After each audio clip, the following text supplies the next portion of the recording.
let's talk a little bit about Jimbo Fisher, Nick Saban. So, for those who missed it, Nick Saban basically called out Texas A&M and Jimbo Fisher for their NIL stuff. Hmm. Um, I don't have direct quotes in front of me, but pretty directly called them out for buying players. And then Jimbo Fisher responded in the way that most coaches never respond, even though you know they want to.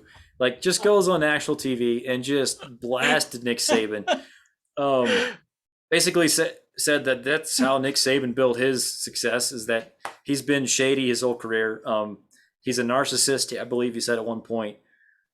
Uh, Anything stand out to you? What were the highlights for you of the entire situation? Oh my good. Okay. First off, he calls the press conference. Jimbo. Yeah. Jimbo called the press. Yes. It's like, what is going on, dude? Dude, what are you doing? But like, I'm here for it. Yes, Yes. I want to hear. I want to hear this. But like, I know better than this. I'm too like, I wouldn't even be doing this. But he does. He just goes and just gives him just a proper just shellacking right there in front. Right, yeah, in front of the media too. Like it was not hidden or behind closed doors. The best part, I think, for me, the best part is when he's like the reporter who's like clearly a stooge is in there like, oh, like did Saban call you? Like, yeah, I did. Not answering. Not going to neither. We're done. We're done. It's kind of like we're done. It's had like a little drawl on it. We're done. And it was like, yes, this is what I'm here for. I enjoyed it. I'll be really honest with you. I love that. I think that's what we need. There's a lot of people out there right now, and I just real quick, and then I'm done here. There's people out there kind of pearl clutching, like, oh, how terrible this is, and like he's the face of a program. How can they just be going at each other? And these are great, admirable. No, this is fun. This is a rivalry. Yes. They don't like each other. This is what we're here for. This is entertainment. Mm-hmm. That's what this is. This is entertainment business. Yeah, I don't like the people on ESPN. The people, by the way, who don't truly love the sport. They don't really love the sport, and they're there they kind of snoot down, kind of look down their nose at it, like how could they be upset about this? Like, I mean, because it is a little hypocritical of Saban to like he bragged about Bryce Young getting $1 million a year ago. That was 1 year ago when he bragged about this, and now he's saying, well, A&M buys all their players. You were bragging about that 1 year ago. And so like, yeah, like it is hypocritical, but that's what this is supposed to be. It's supposed to be petty. It's supposed to be a fight. That's what makes sports great. If you don't think that we are all going to absolutely watch that game when in like A&M and Bama, that's going to be a bloodbath. That's going to be fun. Like I want to see the coaches get into it a little bit before the game. I want to see that. Like, I hope they don't apologize and try to make everything okay. I legitimately hope they don't talk to each other until that game. Like, I hope Jimbo doesn't take any calls. That's what we're here for. That's what we want to see. That's must-watch television. Yeah, so I don't know if you caught it, but Saban did kind of half apologize, where he said, I probably shouldn't have called out any specific program, which is not really an apology. Like, he's, in other words, like, I stand by what I said, but I shouldn't have called you by name, like that type of thing. Right. I thought it was interesting that Saban basically said, you guys bought your entire class, and Fisher basically, his retort was essentially, we didn't cheat at all. Don't call me a cheater. And it's not against the rules anymore. Exactly. You can do that. That's not cheating. In a way, I think they both kind of have a point. Yeah. No, like, I'm just saying that it's not like he's mad about this. And it was like, haven't you noticed? It's not cheating anymore. You were literally just bragging about it a year ago, which is like, I'm kind of on Jimbo's side here a little bit. Like, not to like Saban is it's very petty of him to sit there and kind of be like, he's like, yeah, he just comes across as like a cranky old man that, oh, how dare he do what we just did a year ago? Like, how dare he do that? Yeah, it's at the very least, it's extremely entertaining. And also, I don't think it really hurts his program. I mean, Saban was talking to his people. Everything he said was for the benefit of Alabama's donors. I think the idea is basically he was encouraging them that they need to start writing bigger checks. And then Jimbo Fisher was also talking to his donors, is like, just protecting the Texas A&M name, which is basic. I mean, Texas A&M is a cult. Like that's It a little is. bit. I mean, and if Jimbo, like every word of Jimbo Fisher that Jimbo Fisher said, like it was endearing him to Texas A&M fans. Oh, dude. Yeah. Yeah. Like they are definitely like they're all in right now. They're all in on the Jimbo Fisher experience. That was the reddest of red meat to a fan base that is desperate for some of that. You know what I mean? Like Yeah, that's what that fan base wants to hear. That's what the whole Texas A&M program is about. yeah, And yeah, and by the way, that kind of means it's working too. When the yeah, greatest coach of all time is having like just randomly calling you out, like how dare they do this? How hmm, dare they do this? Like that means like you should be, if anything, kind of like enthusiastic about it. Like this should be great. Like, yeah, yes, like we should be encouraged by this because like we're clearly getting to him. So I'm a Georgia fan. I just kind of sat on the side and just really enjoyed all of it.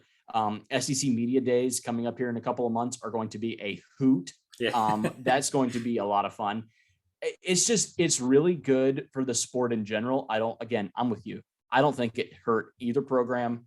The whole ESPN pearl clutching all those people on there that don't even really like college football, and they're how could these coaches do that? How could they say these mean things? Like, no, it's fine. It's fine. This is entertainment. That's what this is. Greg Sankey, by the way, the most powerful man in college football, didn't say much about it either. Like he was yeah, not, I'm not saying that he was happy about it, but he wasn't crying about it neither. Like yeah, it's a dead period for college football, but the whole world was talking about two SEC coaches yeah, last week. And I mean, that's media. That's media coverage, and you can't pay for advertising like that. yeah. You don't normally have that many eyes on college football in the middle of May. Like quite frankly, Correct. that's a good thing. And that was Um, the story in sports, by the way, that yes, day. it Like was. that Yeah, completely took over sports. And we're in the middle of NBA playoffs, NHL playoffs, baseball season's underway. No, everyone's talking about two college football coaches having not even games, press conferences. So yeah, yeah, that's a win for college football, in my opinion. yeah. So another coach that kind of caught a stray in the whole Saban thing was Deion Sanders at Jackson State, Right. um, and he had a bit of a response. And like I don't know that we necessarily need to talk about this discussion that much more. Maybe you have some thoughts on his response. I don't know if you saw it, but like where do you see, because Deion Sanders literally just signed the top recruit in the country Mhm. as well as a top 5 receiver in the country after going 11-2 a year ago. Like at what point are we talking about Deion Sanders as a Power 5 head coach?